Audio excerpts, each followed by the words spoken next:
The night the Crown decided to cut its own flesh, the wind over Buckingham Palace felt heavier than the stone. In the hush of midnight, a sealed envelope slid across a polished oak table. One decision, one signature, and decades of brotherhood were about to be. William had been silent for months, enduring the stabs of interviews, the veiled accusations, the podcasts where Harry spoke as though their blood had never. But this time was different.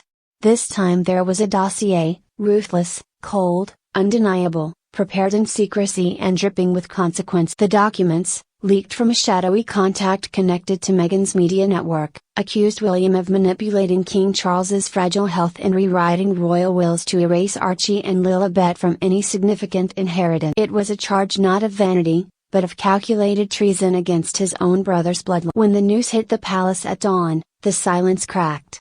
Staff saw William stalk the marble corridors like a man possessed, his phone vibrating with calls from frantic. Witnesses described his hands clenched, his jaw iron.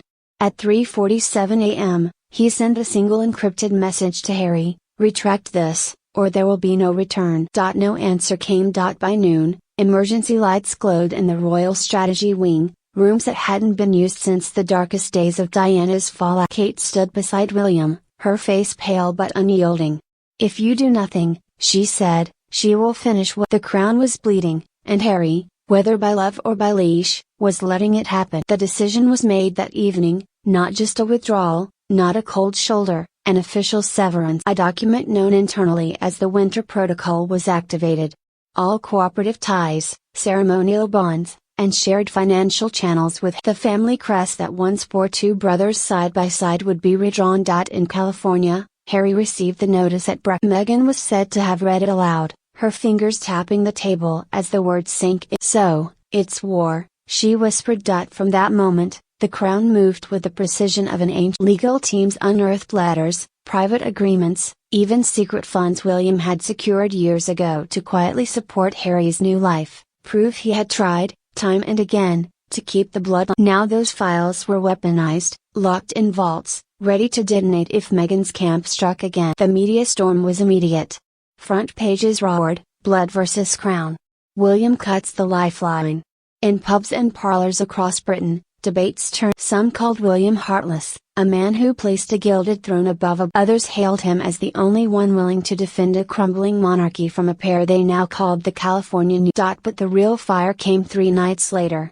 At a charity gala broadcast live, William approached the microphone. The hall fell silent as cameras zoomed in on his eyes, cold, resolute, rimmed with something dark. "There comes a time," he said slowly, "when loyalty to the Crown is loyalty to every man, woman, and child. And there comes a time when blood alone cannot shield betrayal."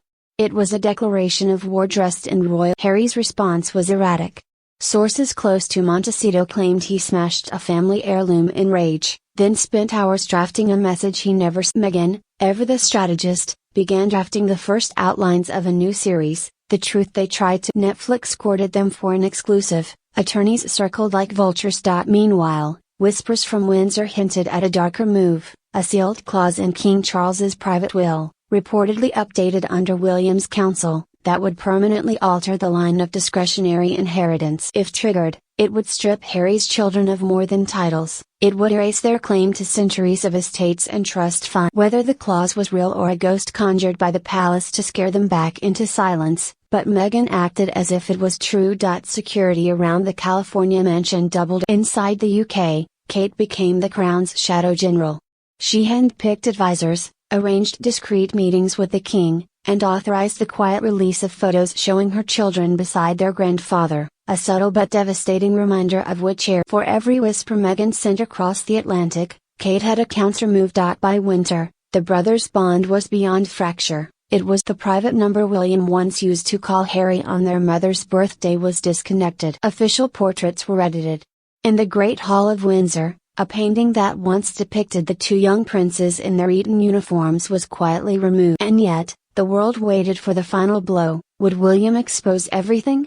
Would the Crown leak the hidden files, the letters, the payments that painted Harry not as a victim, but as a prince who took and took, then turned on the hand that fed? That moment came not with a shout, but with a whisper.